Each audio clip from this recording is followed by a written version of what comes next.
सात फरवरी 2026 का दिन रोज की तरह नहीं था। सूरज उम्मीद की नई किरण लेकर आया। जी हाँ, 7 फरवरी 2026 को मध्य प्रदेश के सीहोर जिले के अमलाहा में राष्ट्रीय दलहन आत्मनिर्भरता मिशन का आयोजन किया गया। माननीय केंद्रीय मंत्री श्री शिवराज सिंह चौहान जी की अध्यक्षता में और मध्य प्रदेश के मुख्यमंत्री डॉक्टर मोहन यादव जी के मुख्य आतिथ्य में इस आयोजन को संपन्न किया गया। कई राज्यों के कृषि मंत्री भी शामिल हुए और इस कार्यक्रम को सफल बनाया। इस कार्यक्रम से दलहन के क्षेत्र में तो बढ़ोतरी होनी ही है, ये तय है, लेकिन किसानों की आय में भी वृद्धि सुनिश्चित होगी।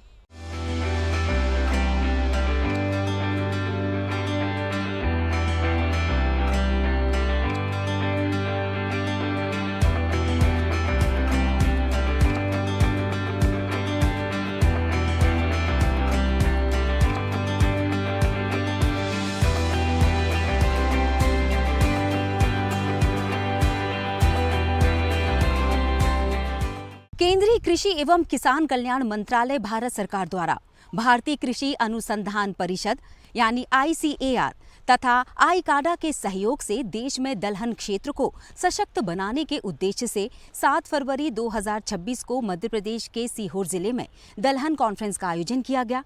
कॉन्फ्रेंस की अध्यक्षता केंद्रीय कृषि एवं किसान कल्याण मंत्री श्री शिवराज सिंह चौहान जी ने की। इस महत्वपूर्ण आयोजन में मध्य प्रदेश के मुख्यमंत्री डॉक्टर मोहन यादव सहित देश के सभी राज्यों के कृषि मंत्रियों की गरिमामय उपस्थिति रही। कार्यक्रम की रूपरेखा के अंतर्गत राज्यों के कृषि मंत्रियों के साथ विस्तृत विचार विमर्श के माध्यम से दलहन उत्पादन बढ़ाने तथा किसानों की दलहन की खेती से आय में वृद्धि के उपायों पर चर्चा की गई। इस विचार विमर्श के आधार पर पूरे देश के लिए एक समग्र दलहन रोड मैप जारी किया गया है। कॉन्फ्रेंस के दौरान केंद्रीय कृषि मंत्री किसानों से प्रत्यक्ष संवाद भी करते नजर आए। कार्यक्रम में कृषि वैज्ञानिकों के साथ साथ केंद्रीय कृषि मंत्रालय के वरिष्ठ अधिकारी भी उपस्थित थे। प्रधानमंत्री नरेंद्र मोदी जी के नेतृत्व में उनका संकल्प है विकसित भारत के लिए आत्मनिर्भर भारत। आत्मनिर्भर मतलब हमें कोई चीज बाहर से मंगानी नहीं पड़े। और इस बीच जितने समझौते हुए, यूरोप के 27 देशों से हमारे समझौता हुए, अमेरिका से हमारा समझौता हुआ है। किसान भाइयों, प्रधानमंत्री जी ने साफ कहा था, पहले कहा था, मैं देश नहीं झुकने दूंगा, और हमेशा भारत का मान बढ़ाया, कभी देश झुकने नहीं दिया। और दूसरे किसान भाइयों, कई लोग बड़ी हाय तौबा मचा रहे थे कि समझौता होगा तो पता नहीं क्या होगा, कोई पहाड़ टूट जाएगा, आफत आ जाएगी। लेकिन प्रधानमंत्री नरेंद्र मोदी जी को धन्यवाद, जो कृषि समझौता अमेरिका के साथ हुआ उसमें भी भारत के किसानों के हितों को पूरी तरह संरक्षित किया गया, रक्षा की गई है पूरी। और समझौते से भारत को लाभ होगा। हमारे यहां कोई वैसी चीज नहीं आएगी जो हमारे किसानों को नुकसान करे। हमारे अनाज हो, मक्का, सोयाबीन, गेहूं, अरे सीहोर का सरवती गेहूं दुनिया में धूम मचाएगा, उस पर आंच नहीं आने दी जाएगी। हमारे डेयरी उत्पाद, हमारे मसाले, आज फिर मैं कहना चाहता हूं भारत के कृषि मंत्री के नाते कि भारत के किसानों के हितों की पूरी तरह से रक्षा की गई है, उन पर आंच नहीं आने दी गई। उल्टे एक्सपोर्ट से हम बासमती उगाते हैं आजकल, हरियाणा, पश्चिम उत्तर प्रदेश, पंजाब 18% टैरिफ से हमारे बासमती को, हमारे चावल को दुनिया में और बाजार मिलेगा। 63,000 करोड़ का हमने पिछले बार निर्यात किया था, इस बार और निर्यात बढ़ेगा, हमारे मसालों को बाजार मिलेगा। और हमारे टेक्सटाइल सेक्टर में जो निर्यात बढ़ेगा, कपास उत्पादक किसानों को फायदा होगा। लेकिन आज इन विषयों पर मैं लंबी बात करने नहीं आया। प्रधानमंत्री जी ने तय किया दलहन का उत्पादन बढ़ना चाहिए। अभी दालें हमको मंगानी पड़ती बाहर से। मध्य प्रदेश के किसान यहां बैठे, कितनी दाल हम पैदा करते थे, तुअर, मसूर, बटरा, तिवड़ा, चना, उड़द,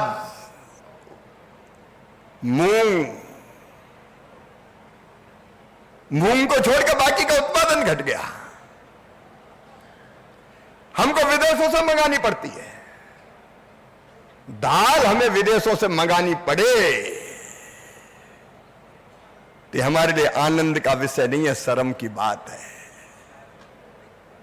और यहां जाओ हमला हो, सीहोर जिले में हम बैठे, माननीय मुख्यमंत्री जी, बचपन में हमने देखा हर किसान एक खेत में 4 फुट पे 4 चीजें बोता था। बुजुर्ग कहते थे अरे गेहूं भी बो तो चना भी बो, मटर भी बो, मसूर भी बो, उड़द भी बो। लेकिन पिछले कुछ दिनों से हम पिले तो 10 सोयाबीन, 10 सोयाबीन, 10 सोयाबीन, सोयाबीन और गेहूं, सोयाबीन और गेहूं। अब वो धान पे परिवर्तित हो रहा है। अब भैया एक ही एक फसल बोओगे तो धरती मैया भी थकती है,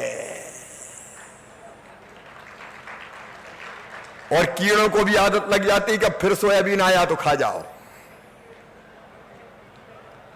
क्रॉप पैटर्न हमने डिस्टर्ब कर दिया।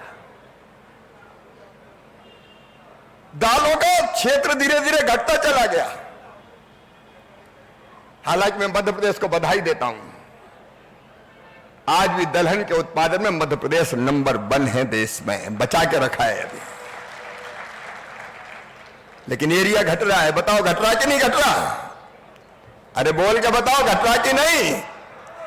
उतनी मसूर चना कोई बो रहा है क्या? नहीं बो रहे।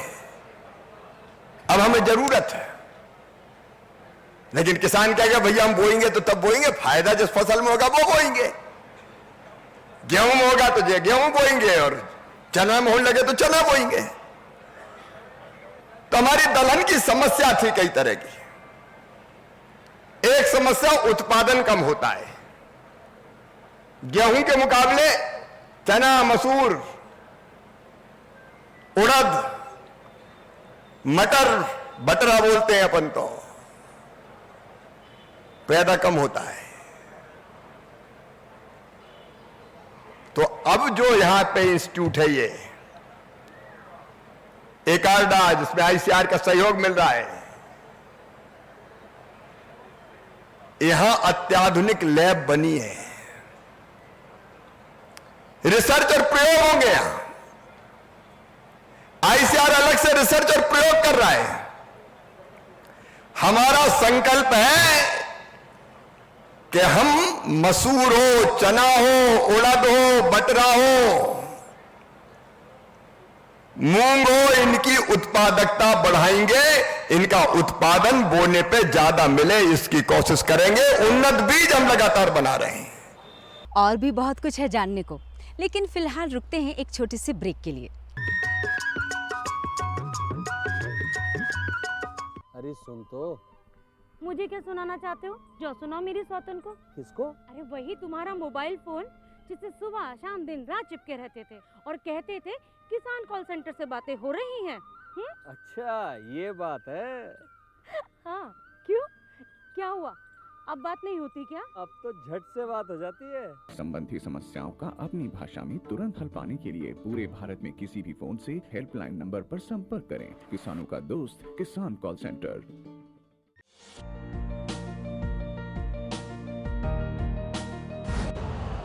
यूरिया का स्वदेशी उत्पादन 70 लाख टन बढ़ाने के लिए 6 उर्वरक संयंत्रों का उद्धार किया जा रहा है। FCIL के गोरखपुर, सिंदरी, तलचर और रामागुंडम संयंत्र, HFCL की बरौनी इकाई और BVFCL की नामरू फोर्थ। सोने पर सुहागा ये है कि देश में अब बनेगा सिर्फ नीम लेपित यूरिया, क्योंकि इससे होगा किसानों का फायदा ही फायदा। अनाज का उत्पादन 10% तक बढ़ेगा। बढ़ेगी 10 से 15% नाइट्रोजन क्षमता।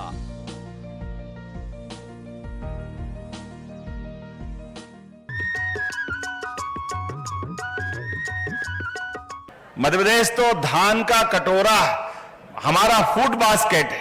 हमारे लिए तो वैसे परमात्मा की दया से अन्नपूर्ण सदा पूर्ण है। हमारे यहाँ तो अन्न की क्या महत्ता है वो आदि काल से बताई, और केवल अतिथि देवो भव नहीं, अन्न देवो भव भी है। अन्न और अतिथि में कोई अंतर नहीं किया गया है। ये परमात्मा की कृपा है कि हमारे लिए गीता के अध्याय में 13वां अध्याय गीता में क्षेत्रो क्षेत्रज्ञ, तो क्षेत्र में हमने यद पिंडे तत् ब्रह्मांडे की तरह जोड़ा है। जैसा हमारा पिंड है वही ब्रह्मांड है। तो परमात्मा की कृपा से आदिकाल से हमारी थाली के अंदर जो अन्न देवता के रूप में विराजमान है, इससे हमारी संस्कृति पुष्पित होती है, पल्लवित होती है, और हजारों साल से जियो और जीने दो का उद्गात भाव लेके चलती है हजारों साल से। और इसीलिए जब अभिनंदन करो यशस्वी प्रधानमंत्री श्रीमान नरेंद्र मोदी जी का, जोरदार अभिनंदन करें नरेंद्र मोदी जी का और कृषि मंत्री जी का भी। केवल 4 श्रेणियां बताई है उनने पूरे देश की प्रगति के लिए, और चारों में समाहित हो गए किसान, युवा, गरीब और हमारे लिए माता बहनों के लिए नारी सशक्तिकरण की योजना। और इसीलिए जब हम अपने इस अभियान की तरफ देखते हैं, ये कमोबेश सबकी पूर्ति कर देता है। खास करके मैं यहां वैसे बोलना तो नहीं चाहिए, लेकिन आदिकाल का वो समय भी याद करता हूं जब हजारों साल से हमारी अपनी पृथ्वी अवतरित हुई और दुनिया में ये तमाम प्रकार की मानवता विकसित हुई। इसी भीमबेटका के स्थान पर यहां डॉक्टर विष्णु श्रीधर वाकणकर जी ने प्राचीन खेती की पद्धति के चित्रों के अंकन के माध्यम से 10,000 साल पहले, 1 लाख साल पहले, 2 लाख साल पहले, उसकी तो गिनती करना मुश्किल है, लेकिन जब से मनुष्य ने अपनी आंख खोली है तब से कृषि आधारित जीवन पद्धति विकसित की है। ऐसे में कृषि आधारित जीवन पद्धति को लेकर के हमारे देश ने हजारों साल से अपनी उन्नत संस्कृति विकसित की। ऐसी अवस्था में जब हम किसान की तरफ कहते, सही कह रहे हैं कि आधुनिक समय में जाने अनजाने 10, 20, 30 साल में तमाम प्रकार के हमारे के विकृति के अवसर आ गए। जब हमने हमारे हाथ से खेती के अंदर, पहले तो सभी खेतों में सभी प्रकार की फसलें होती थी, लेकिन अधिक उत्पादन के बलबूते पर, अधिक रासायनिक खादों के बलबूते पर कई जगह जाने अनजाने हमसे जो गलतियां हुई, उसके कारण से हमारी जीवन शैली भी बदली और हमारे जीन्स में भी बदलाव आया। मुझे इस बात की प्रसन्नता है, ये इस संस्थान के माध्यम से पुनः हमारी उत्पादकता के साथ पोषकता की तरफ भी ध्यान दिया जाएगा। हमारे किसानों की समृद्धि के लिए सच में ये रिसर्च सेंटर अद्भुत काम कर रहा है, और इसी निष्ठा और प्रतिष्ठा के साथ आज के इस अवसर पर चूंकि सारी बातें आ गई है, लेकिन मैं माननीय प्रधानमंत्री, वास्तव में यह सौभाग्य की बात है, यशस्वी प्रधानमंत्री ने दुनिया के सामने दिखा दिया है वो किसी के आगे नहीं झुकते, किसानों के सारे हित की रक्षा करते हैं। जोरदार अभिनंदन करें। सच में आपके नेतृत्व में कृषि मंत्री जी किसानों के लिए और सारे कृषि मंत्रियों से निवेदन करना चाहूंगा, दुनिया के सामने पहली बार अमेरिका जैसा देश भी हमारे कृषि हितों को उच्च स्थान देते हुए अमेरिका भारत से दोस्ती के माध्यम से ये टेरिफ का नया प्लान लाया। जोरदार अभिनंदन करें। गांव गांव होली, दिवाली, त्योहार सारे आनंद से मनाओ। ऐसा कोई नेतृत्व होना चाहिए जो हमारे सारे हितों की रक्षा करे। हमको आनंद से शराब और होली तो आना बाकी है, लेकिन अभी उस दिन के बाद होली मन गई जब पीयूष गोयल जी के माध्यम से भारत सरकार के उस पैमाने को सिद्ध किया गया कि हां, हम अपने किसी भी देश के साथ, अमेरिका के साथ भी संबंध करेंगे, संधि करेंगे, लेकिन संधि में किसानों के हित सर्वोपरि रखेंगे, हमारे दाल से लगा करके तमाम क्षेत्रों में। लेकिन एक चुनौती है, सच में मसूर हमारे खेत से अब गायब हो गई, विदेश से लाना पड़ रही है। हमारे लिए मध्य प्रदेश के अंदर भी तुअर दाल का भी रगबा बाकी राज्यों से लाना पड़ता है। सच में भोजन दाल बिना अधूरा है। ऐसे में इन अभियानों की आवश्यकता है। इन अभियानों के माध्यम से हम पुनः वो साइकिल रिसाइकिल में आना चाह रहे हैं, वो पुनः चक्रीय क्रम से वापस खड़ा होना चाह रहे हैं। ऐसे समय में हम भी आपके साथ कदम से कदम मिला के चलने को तैयार है। भारत की सरकार के साथ मध्य प्रदेश सरकार ये कदम से कदम मिला के चलेगी। ये दलन तिलन मिशन में जो जो आप चाहोगे, मध्य प्रदेश सरकार 2 कदम आगे खड़ी दिखाई देगी। ये मैं आपको आश्वस्त करना चाहता हूं। देश विदेश में खेती की जानकारी लेने के लिए आइए देखते हैं खबरें खेती की। नमस्कार किसान भाइयों, खबरें खेती की में आप सभी का हार्दिक स्वागत है। चलिए जानते हैं कृषि से जुड़े आज के प्रमुख समाचार। किसान की प्रगति और विकास का बजट। प्रदेश के सोयाबीन किसानों को मिली भावांतर राशि। एमएसपी पर गेहूं खरीदी पंजीयन 7 मार्च तक होगा। जायद में लगाएं खीरा। मूंगफली की किस्मों का चयन। कृषि वैज्ञानिकों की सलाह। चलिए जानते हैं अब इन्हीं खबरों को विस्तार से। किसानों की प्रगति और विकास का बजट। केंद्रीय कृषि और ग्रामीण विकास मंत्री श्री शिवराज सिंह चौहान ने केंद्रीय बजट 2026-27 को विकसित भारत और आत्मनिर्भर भारत की मजबूत नींव रखने वाला ऐतिहासिक और अभूतपूर्व बजट बताया है। केंद्रीय कृषि मंत्री ने कहा कि यह बजट विशेष रूप से गांव, गरीब, किसान, युवा और महिला इन सभी वर्गों को ध्यान में रखकर तैयार किया गया है। श्री चौहान ने बताया कि ग्रामीण विकास विभाग के बजट में इस वर्ष 21% की वृद्धि की गई है। उन्होंने कहा कि ग्रामीण विकास और कृषि विभाग को जोड़कर देखें तो ग्रामीण विकास और कृषि मंत्रालय का सम्मिलित बजट अब 4,35,779 करोड़ रुपए से अधिक हो गया है, जो गांव और किसान के प्रति सरकार की प्रतिबद्धता को दर्शाता है। उन्होंने कहा कि ग्रामीण विकास के कुल बजट में अकेले विकसित भारत जी राम जी योजना के लिए राज्यों के अंशदान सहित लगभग 1.51 लाख करोड़ रुपए से अधिक का प्रावधान किया गया है। मनरेगा के बारे में उन्होंने बताया कि पिछली बार ओवरऑल मनरेगा बजट लगभग 86,000 करोड़ रुपए था, जबकि इस बार अकेले केंद्र का हिस्सा 95,659 करोड़ रुपए से ज़्यादा रखा गया है। राज्यों के हिस्से को जोड़ने पर यह राशि 1,51,000 करोड़ रुपए से अधिक हो जाएगी। केंद्रीय मंत्री श्री चौहान ने कहा कि कृषि विभाग का बजट बढ़ाकर इस वर्ष 1,32,561 करोड़ रुपए कर दिया गया है। उन्होंने बताया कि कृषि शिक्षा और अनुसंधान विशेषकर ICAR सहित सभी के लिए 9,967 करोड़ रुपए का प्रावधान किया गया है, जिससे शोध और नवाचार को बल मिलेगा। मध्य प्रदेश के मुख्यमंत्री डॉक्टर मोहन यादव ने राज्य के किसानों के कल्याण के लिए लगातार किए जा रहे प्रयासों को रेखांकित करते हुए मल्लाहरगढ़, मंदसौर के अन्नदाता सम्मान समारोह में प्रदेश के 1,17,000 किसानों को सोयाबीन भावांतर भुगतान योजना के तहत 200 करोड़ रुपए की राशि दी।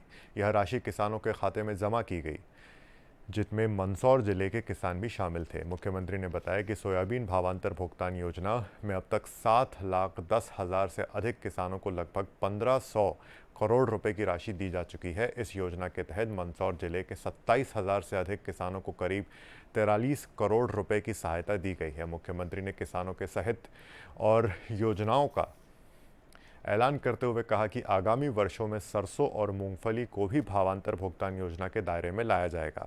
इसके साथ ही मुख्यमंत्री ने कपास उत्पादक किसानों के लिए PM मित्र पार्क की शुरुआत की घोषणा की, जो देश में अपनी तरह का पहला पार्क होगा। MSP पर गेहूं खरीदी पंजीयन 7 मार्च तक होगा।